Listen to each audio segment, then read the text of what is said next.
ശിവായ. എല്ലാ കൂട്ടുകാർക്കും ഏറ്റുമാനൂരപ്പൻ ഭക്തൻ ചാനലിലേക്ക് സ്വാഗതം. ഏറ്റുമാനൂരപ്പൻ്റെ തൃപ്പാദങ്ങളിൽ നമിച്ചുകൊണ്ട് നാം ഈ വീഡിയോ ഇവിടെ ആരംഭിക്കുന്നു.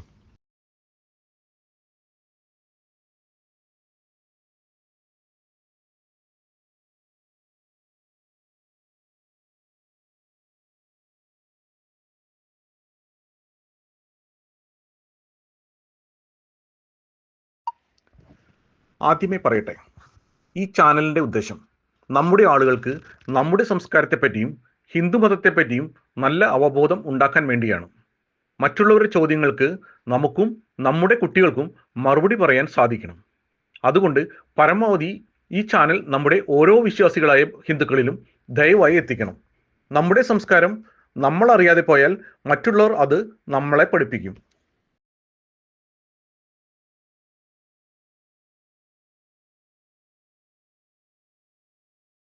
മഹാദേവന്റെ മഹത്വം ഒരു ജന്മം കൊണ്ട് പോലും മുഴുവൻ പറയാനാവില്ല. അത്രയേറെ ആഴമുള്ളതാണ് ശിവതത്വത്തിന്റെ മഹിമ. കഴിഞ്ഞ വീഡിയോയിൽ പറഞ്ഞതുപോലെ ഇന്നത്തെ വീഡിയോ കുമ്മാട്ടിയെയും മഹാബലിയെയും മഹാദേവന്റെ ഭക്തവാത്സല്യത്തെയും പറ്റിയാണ്. ജീവിതത്തിലെ ഓരോ നല്ല സമയവും മോശം സമയവും നമ്മുടെ ഗുരുക്കന്മാരാണ്. പ്രത്യേകിച്ച് കഠിന സമയങ്ങൾ നമ്മളെ പഠിപ്പിക്കാനാണ് വരുന്നത്. അവയിൽ നിന്ന് പഠിച്ച് മഹാദേവനിൽ വിശ്വാസം നിലനിർത്തി ധൈര്യത്തോടെ ജീവിതത്തെ നേരിടുകയാണ് നമ്മുടെ ധർമ്മം.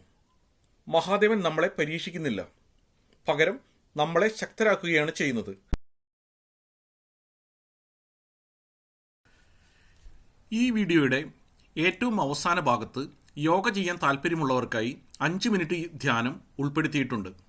ഇത് നിങ്ങൾക്ക് പോസിറ്റീവ് എനർജി നൽകുന്നതിന് പുറമെ മനസ്സിലെ സമ്മർദ്ദം, ആശങ്ക, അമിത ചിന്ത എന്നിവ കുറയ്ക്കാനും സഹായിക്കുന്നു. ശരീരത്തിലെ എല്ലാ രക്തധമനികളിലും ഉണർവ് സൃഷ്ടിക്കുകയും ഹൃദയാരോഗ്യവും രക്തസമ്മർദ്ദവും മെച്ചപ്പെടുത്തുകയും ചെയ്യുന്നു. നിയന്ത്രിതമായ ശ്വാസക്രമം ശ്വാസകോശങ്ങളുടെ പ്രവർത്തനം മെച്ചപ്പെടുത്തുകയും ശ്വാസതടസ്സം പോലുള്ള അസുഖങ്ങൾ കുറയാൻ സഹായിക്കുകയും ചെയ്യുന്നു. ഈ ധ്യാനം ഉറക്കത്തിൻ്റെ ഗുണനിലവാരം ഉയർത്തുകയും പ്രതിരോധശേഷി വർദ്ധിപ്പിക്കുകയും ശരീരത്തിലെ പ്രാണവായുവിൻ്റെ പ്രവാഹം സജീവമാക്കുകയും ചെയ്യുന്നു. 10 സെക്കൻഡ് ഇടവേളയിൽ ഓം നമഃശിവായ എന്ന പഞ്ചാക്ഷരി മന്ത്രം 30 തവണ ജപിക്കുന്ന രീതിയിലാണ് ഇത് ഉൾപ്പെടുത്തിയിരിക്കുന്നത്. ഓരോ മിനിറ്റിലും പുതിയ മിനിറ്റിൻ്റെ നമ്പർ സ്ക്രീനിൽ കാണിക്കുന്നതാണ്. ഇത് മാനസിക സ്ഥിരതയും ആത്മീയ ശാന്തിയും ആന്തരിക സമതുലിതാവസ്ഥയും കൈവരിക്കാൻ സഹായിക്കുന്നു.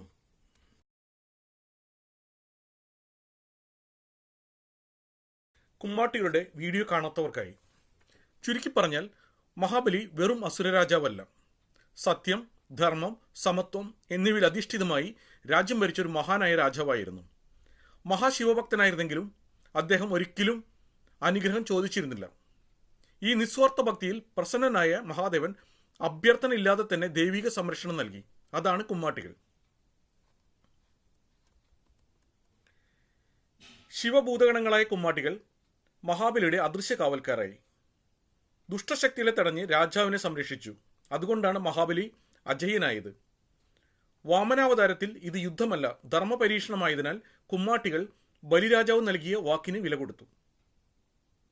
മഹാബലി പാതാളത്തിലേക്ക് പോയപ്പോഴും കുമ്മാട്ടികൾ അദ്ദേഹത്തെ പിന്തുടർന്നു. വിശ്വാസപ്രകാരം ഓണക്കാലത്ത് മഹാബലി ഭൂമിയിലേക്ക് വരുമ്പോൾ വഴി ശുദ്ധീകരിക്കാനാണ് കുമ്മാട്ടികൾ മുൻകൂട്ടി എത്തുന്നത്. അതുകൊണ്ടാണ് അവർ വേഷം മാറി വീടുകളിലെത്തുന്നത്. കുമ്മാട്ടികൾ വെറും കലാകാരന്മാരല്ല, മഹാബലിയുടെ അദൃശ്യ സംരക്ഷകരാണ്. ഇനി കഴിഞ്ഞ വീഡിയോയിൽ വിട്ടുപോയ ഒരു പോയിന്റ് ഇവിടെ ചേർക്കുന്നു. തെറ്റിന് പരിഹാരം. യാതൊരു തെറ്റും ചെയ്യാത്ത രാജാവിനെ പാതാളത്തിലേക്ക് അയച്ച ആ തെറ്റിന് പരിഹാരമായി മഹാവിഷ്ണു ബലിക്ക് നൽകിയതാണ് ചിരഞ്ജീവി പദവി. വിഷ്ണു കാവൽക്കാരനായത്. ചിരഞ്ജീവിയായ ബലി പാതാളത്തിൽ വസിക്കുമ്പോൾ അദ്ദേഹത്തിന്റെ കൊട്ടാരവാതിൽ കാക്കുന്ന കാവൽക്കാരനായി വിഷ്ണു തന്നെ സ്വയം മാറി. ഹരിഹര സംരക്ഷണം ലഭിച്ച മഹാബലി. ഭഗവാൻ വിഷ്ണു ബലിയുടെ കാവൽക്കാരനായപ്പോൾ മഹാദേവൻ തൻ്റെ ഭൂതഗണങ്ങളെ അദ്ദേഹത്തിന്റെ അദൃശ്യ സംരക്ഷകരായി നിർത്തി. ഇവിടെയാണ് മഹാദേവൻ മറ്റുള്ള ദൈവങ്ങളിൽ നിന്നും വ്യത്യസ്തനാകുന്നത്. വിഷ്ണുവിൻ്റെ കാവലുണ്ടാകുമെങ്കിലും ഭഗവാൻ ഭക്തനെ കൈയൊഴിയുകയില്ല. കുമ്മാട്ടികളെ അദ്ദേഹം തൻ്റെ ഭക്തന്റെ അദൃശ്യ കാവൽക്കാരായി നിയമിച്ചു. ഹിന്ദു പുരാണങ്ങളിൽ മഹാദേവൻ അനന്തശക്തിയുടെയും ജ്ഞാനത്തിൻ്റെയും പ്രതീകമായാണ് അറിയപ്പെടുന്നത്. അദ്ദേഹത്തിൻ്റെ അത്യന്തം വിശേഷമായ ഒരു രൂപമാണ് പഞ്ചമുഖ മഹാദേവൻ, 5 മുഖങ്ങളുള്ള മഹാദേവൻ. ഈ 5 മുഖങ്ങൾ മഹാദേവന്റെ സമ്പൂർണതയെയും സർവവ്യാപതയെയും പ്രതിനിധീകരിക്കുന്നു. പുരാണ കഥകളനുസരിച്ച് സൃഷ്ടിസ്ഥിതി സംഹാരം, തിരോധാനം, അനുഗ്രഹം എന്നിങ്ങനെ ബ്രഹ്മാണ്ടത്തിന്റെ 5 മഹാക്രിയകളും മഹാദേവനിൽ തന്നെ ഏകീകരിച്ചിരിക്കുന്നു. ഈ 5 ദൈവിക പ്രവർത്തനങ്ങളാണ് മഹാദേവന്റെ 5 മുഖങ്ങളായി പ്രത്യക്ഷപ്പെട്ടത്. മഹാദേവന്റെ 5 മുഖങ്ങൾ. സദ്യോജാതം. പടിഞ്ഞാറോട്ട് തിരിഞ്ഞിരിക്കുന്ന ഈ മുഖം സൃഷ്ടിയുടെ പ്രതീകമാണ്. ഭൗതിക ലോകത്തിന്റെ ഉത്ഭവവും പ്രകൃതിയുടെ ആദിശക്തിയും ഇതിലൂടെ പ്രതിനിധീകരിക്കപ്പെടുന്നു. വാമദേവം. വടക്കോട്ട് തിരിഞ്ഞിരിക്കുന്ന ഈ മുഖം സംരക്ഷണത്തിൻ്റെയും സൗന്ദര്യത്തിൻ്റെയും പ്രതീകമാണ്. സ്നേഹം, കരുണ, സന്തുലിതാവസ്ഥ എന്നിവ ഈ മുഖത്തിലൂടെ പ്രതിഫലിക്കുന്നു. അഘോരം. തെക്കോട്ട് തിരിഞ്ഞിരിക്കുന്ന ഈ മുഖം സംഹാരത്തിൻ്റെ രൂപമാണ്. എന്നാൽ ഇത് നാശം മാത്രമല്ല, അജ്ഞാനത്തെയും അഹങ്കാരത്തെയും ഇല്ലാതാക്കുന്ന പരിവർത്തന ശക്തിയുമാണ്.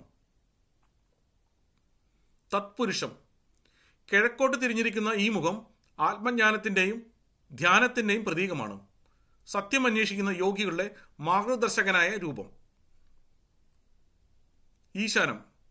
മേലോട്ട് നോക്കുന്ന 5ാമത്തെ മുഖമാണ് ഈശാനം. ഇത് ശുദ്ധമായ ദൈവിക ബോധത്തിൻ്റെയും മോക്ഷത്തിൻ്റെയും പ്രതീകമാണ്. എല്ലാ പരിമിതികളെയും അതിജീവിക്കുന്ന പരമസത്യം ഇതിലൂടെ സൂചിപ്പിക്കുന്നു. പഞ്ചമുഖ മഹാദേവന്റെ ദാർശനിക അർത്ഥങ്ങൾ. ഓരോ മുഖത്തെയും കുറിച്ചുള്ള വ്യക്തിഗത വിവരണങ്ങൾക്കപ്പുറം ഈ 5 മുഖങ്ങൾ എങ്ങനെ പ്രവർത്തിക്കുന്നു എന്നതിനെക്കുറിച്ചുമുള്ള ആഴത്തിലുള്ള ദാർശനിക വശങ്ങൾ താഴെ കൊടുക്കുന്നു. ശിവന്റെ 5 മുഖങ്ങൾ പ്രപഞ്ചത്തിന്റെ നിലനിൽപ്പിന് ആധാരമായ പഞ്ചകൃത്യങ്ങളെ പ്രതിനിധീകരിക്കുന്നു.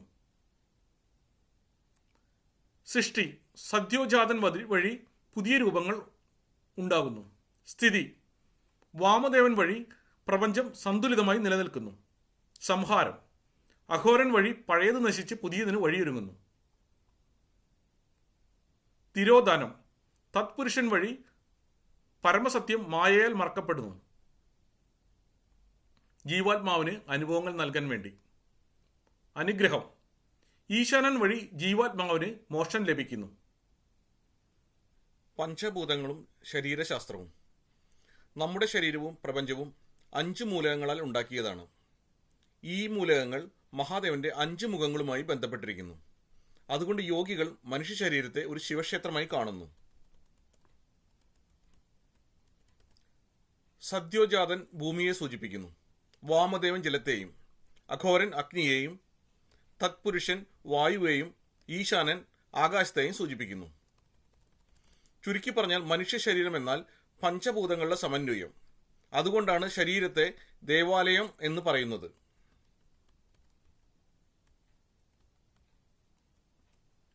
ബോധത്തിന്റെ 5 തലങ്ങൾ. പഞ്ചമുഖങ്ങൾ മനുഷ്യബോധത്തിന്റെ പരിണാമത്തെ വ്യക്തമാക്കുന്നു.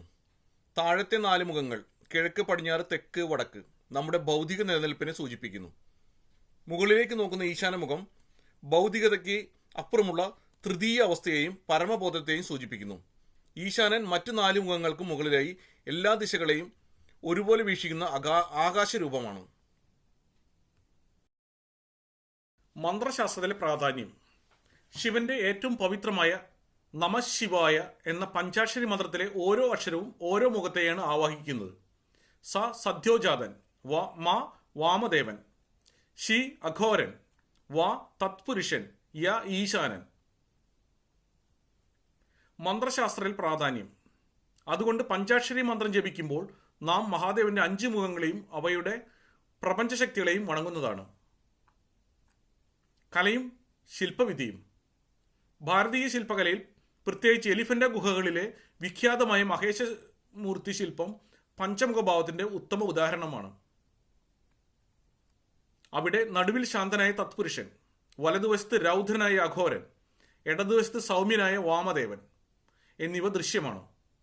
ബാക്കി 2 മുഖങ്ങൾ ഭൗതിക കണ്ണുകൾക്ക് ഗോചരമല്ലാത്ത രീതിയിൽ അദൃശ്യമായി സങ്കല്പിക്കപ്പെട്ടിരിക്കുന്നു.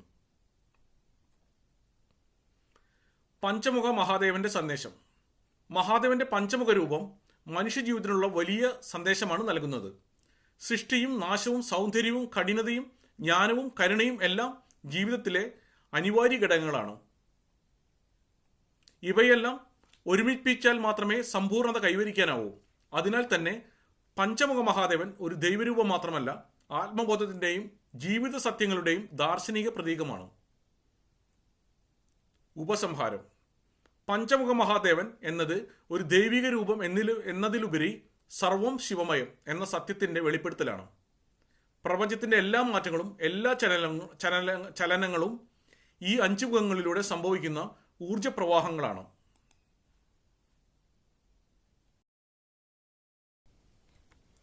ഭഗവാൻ ചിന്തിക്കുന്നത് ഭക്തന്റെ സന്തോഷത്തെപ്പറ്റിയാണ്.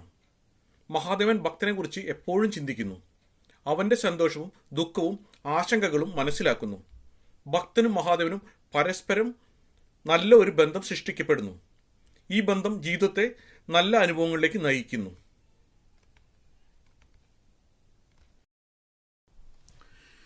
പ്രേക്ഷകരുടെ സൗകര്യാർത്ഥം താഴെ പറയുന്ന യൂട്യൂബ് പ്ലേലിസ്റ്റുകൾ ഉണ്ടാക്കിയിട്ടുണ്ട്. സമയമുണ്ടാകുമ്പോൾ കാണണം. ഇതെല്ലാം നമുക്ക് മാനസികമായ പല ചോദ്യങ്ങൾക്കും മറുപടി നൽകുന്നതും മനസ്സിനെ ബലപ്പെടുത്തുന്നതും ദൈവത്തിലുള്ള വിശ്വാസം ഊട്ടിയുറപ്പിക്കുന്നതുമാണ്. സനാതനധർമ്മം. മഹാദേവന്റെ രൂപങ്ങൾ. മനുഷ്യ ശരീരത്തിലെ ചക്രങ്ങൾ. ഗംഗാ അവതരണം. ശിവന്റെ ശരീരത്തിലെ നാഗശക്തികൾ. മഹാദേവൻ ഒരു ആത്മീയ യാത്ര. സപ്തഗംഗയും മനുഷ്യ ശരീരത്തിലെ 7 നദികളും. താഴെ പറയുന്ന വീഡിയോകൾ വൈകാതെ കാണാവുന്നതാണ്. ഈ വീഡിയോ പ്രോത്സാഹിപ്പിച്ച എല്ലാവർക്കും എൻ്റെ ഹൃദയത്തിൽ നിന്നും നന്ദി. കൂടാതെ ഈ വീഡിയോ ചെയ്യാൻ എനിക്ക് പ്രചോദനം നൽകിയ ഏറ്റുമാനൂരപ്പൻ്റെ പേരിലും നന്ദി അറിയിക്കുന്നു.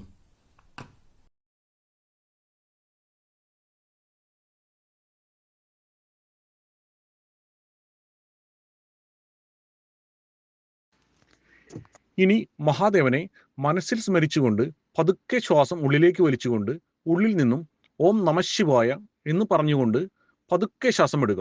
ഇത് 3 തവണ ആവർത്തിക്കുക. ഇത് നിങ്ങളുടെ ദിവസത്തെ കൂടുതൽ പോസിറ്റീവ് എനർജി നൽകുന്നതാണ്. ശ്രമിച്ചു നോക്കുക. താല്പര്യമില്ലെങ്കിൽ സ്കിപ്പ് ചെയ്യാവുന്നതാണ്. ഇത് യോഗയിലെ ഒരു അടിസ്ഥാന പ്രാക്ടീസാണ്. ഭക്തിയോടെ ചെയ്യുകയാണെങ്കിൽ കൂടുതൽ ഫലം ലഭിക്കും. മനസ്സ് ശാന്തമാകട്ടെ, ചിന്തകൾ നിലയ്ക്കട്ടെ.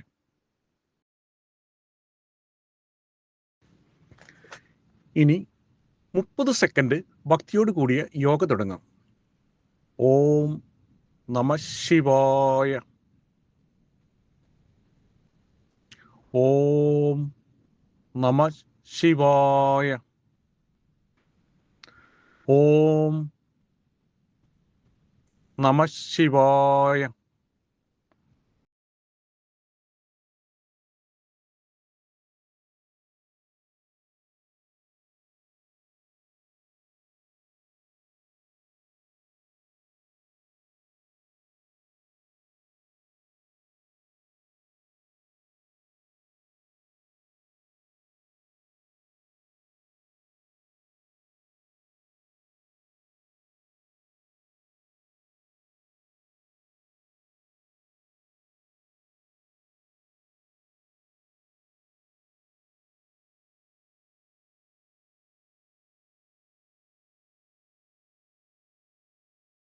ഈ ചാനൽ ഇതുവരെ സബ്സ്ക്രൈബ് ചെയ്തിട്ടില്ലെങ്കിൽ ദയവായി ചാനൽ സബ്സ്ക്രൈബ് ചെയ്യുക, ലൈക്ക് ചെയ്യുക, കൂടാതെ ബെൽ ബട്ടണും പ്രസ് ചെയ്യുക.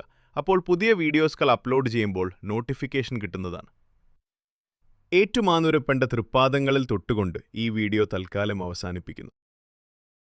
ഓം നമഃ ശിവായ.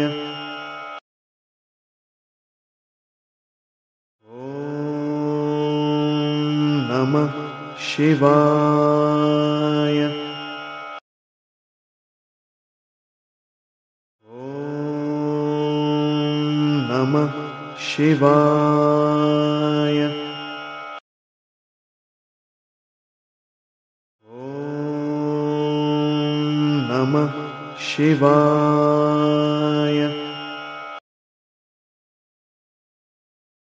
ഓം